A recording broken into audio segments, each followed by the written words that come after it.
Harbin. This presentation is of our score report. This is for my EFD-620 class of Measurement and Evaluation with Dr. Bell. I want to begin by saying that our school has been closed for the last 3 days. We have 32 security cameras that they are upgrading, and they're having to run cables to support the new system. So I apologize, this video is being shot from home, and I appreciate you viewing it. This video is set up for a presentation to do for professional development for other 6th grade teachers within our community. So let's begin.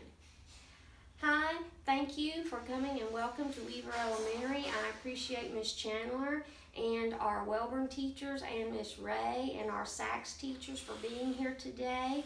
I'm honored to have the opportunity to show you just how our academic opportunity groupings come together, and we're going to talk about our focus of 6th grade math today, and the information that we're going to use is our STAR report. I have given you some of the STAR reports of our students. You will not see the detailed report on the PowerPoint presentation because I do not want to have my children's names out for everyone to see. So let's begin. We're going to talk about our score report today, as again, our focus is going to be on 6th grade math here at Weaver Elementary School, and I am Donna Harbin, the assistant principal, and this is July 2019.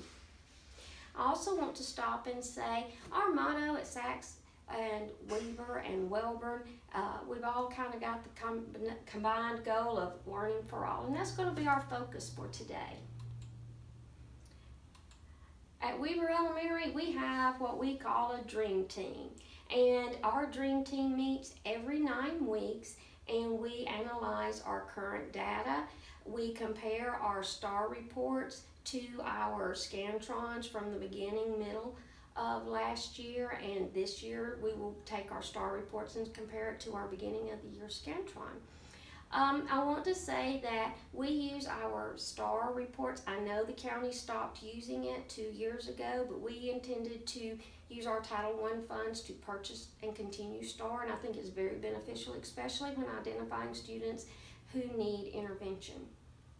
And our dream team is combined of our teachers, our special ed teachers, our administrators, our math coach, our counselors, and our parapros. We all work together every 9 weeks analyzing the data of our high stakes testing, and again I said ours we're going to look at today is our STAR math, and this is performance of our 6th grade students. Just as you would not expect to have a lesson with your children, I have outcomes and expectations for you as well. So let's go over these. During our time, we're going to respect our time together as learners. We're going to focus on what will make us better. We're going to support one another as we work together, and we're going to share our thoughts and ideas to promote math standards mastery. And that is for Weaver, for Sachs, for Welborn, for any other school. Mastery of the math facts is our key idea in intervention. Now, I know you have your demographics from your school, but I want to share with you the demographics of our 6th grade students here at Weaver Elementary. You will see we have a total enrollment of 86 students, 41 boys and 43 girls. Our minorities are, we have 16% Black, 3% Hispanic, 78% white, and then 1% is other. I also want to highlight the fact that we have a very high population of free and reduced lunch at 68%, and I'm sure you work in the county with us, you're well aware that Weaver Elementary has one of the highest special ed populations, and in our 6th grade, greater than 20% of our students hold an IEP, and that's either for reading, math, both, behavior, etc.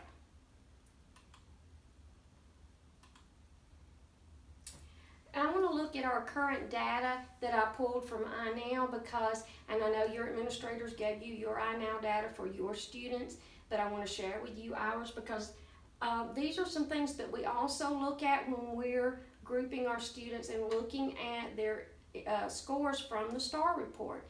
And let's see, we had 477 excused absences. We had 52 unexcused absences. We had 167 tardies, and we had 22 office referrals. Now, 167 tardies, that's a lot of tardies when you're missing your math course. If your math course falls at the beginning of the day, you are missing a great deal of instruction. Now, let's look at our first graph of our STAR math. What do we notice from the graph? We should notice that our students, this green is where we have students that have mastered all the skills that were tested on the STAR math. But you can see there's a very, very slow, steady slope. We do not see great gaps in between our students that are proficient, our students that are struggling, and then our students that are intensive. We see them kind of gradually go down, which is a great thing because that tells us we don't have a lot of gaps in our instruction. Now, how do we identify our intensive students? We look at our score report, and we know that if we scored a scaled score of 739, if we were at or above that, we were at or above our benchmark. And we had 36 of our students, which is 46%, that are mastered all the standards that were required for the STAR math. But that's not where we want to look today. We want to look at below the benchmark. First of all, we have 27% of our students that are going to be on watch, which would be 30 of our students. Our intervention group, which scored below the 669 scaled score and below the 50th percentile rank, we had 13 students, which is 16% of our 6th grade population. But we do have another brag that I'd like to talk about. Our urgent intervention that scores below 603 and below in the 10th percentile. If you'll notice, we have 0 students, which is a great, great sign that we have strong instruction going on. Now, you may say, well, 46% and 54%, well, we want 75% and 25% down here.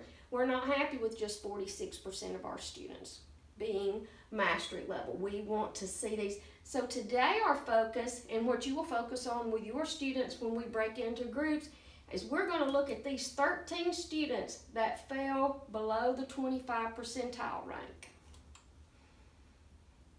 Now, how are we going to go about building our AO groups? By looking at our data.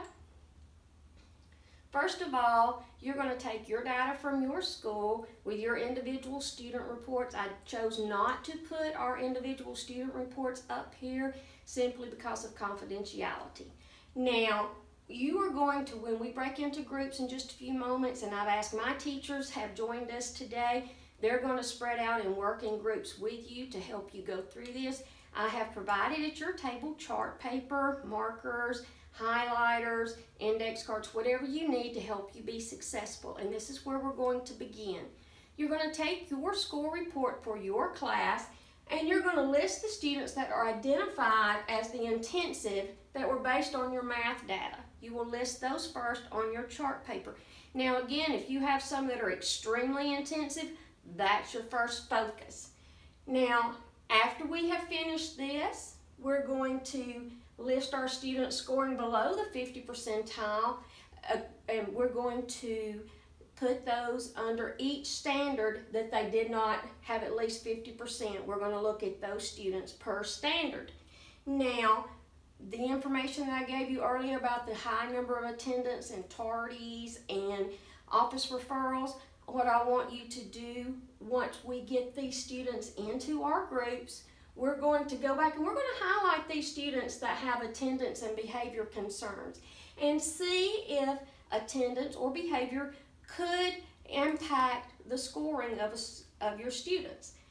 Then, when you go back to your school, you should be ready to begin your AO intervention groups based on the needs that you will have developed. And here at Weaver Elementary, every day, 5 days a week, we have a block of intervention for 45 minutes. We have intensive intervention, we have strategic, and then we have these students that have already benchmarked that you saw our 46%. We're going to work on those students, pushing them to that next level.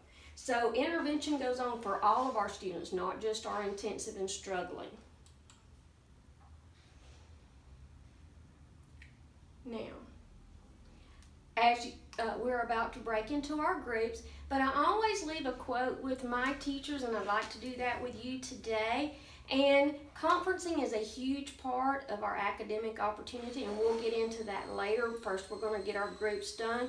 But as you conference at least weekly, I like my teachers to conference with students 2 to 3 times a week during this intervention and let the children know where they stand at all times. So I'm going to ask you, just like I would my teachers, to take this back with you. And when you begin conferencing and look at your students, please reflect on this. And it says, to be successful is to be helpful, caring, and constructive. To make everyone you touch a little better. The best thing you can give is yourself. And that's by Norman Vincent Peale. So I want to ask you, just like I ask my teachers every day, always give yourself. That's the best thing that you could possibly give your children. When they know you love and support them, and they see that you're working to help them master their goals, they're going to work that much harder to work with you so we can all be successful in Calhoun County. Again, teachers from Weaver, thank you for coming and assisting today. Teachers from Sachs and Welborn, I'm excited to help you as we work together to get your AR groupings prepared for the start of the year. And I hope you have the wonderful rest of your summer. And thank you very much for watching my video. Have a great day.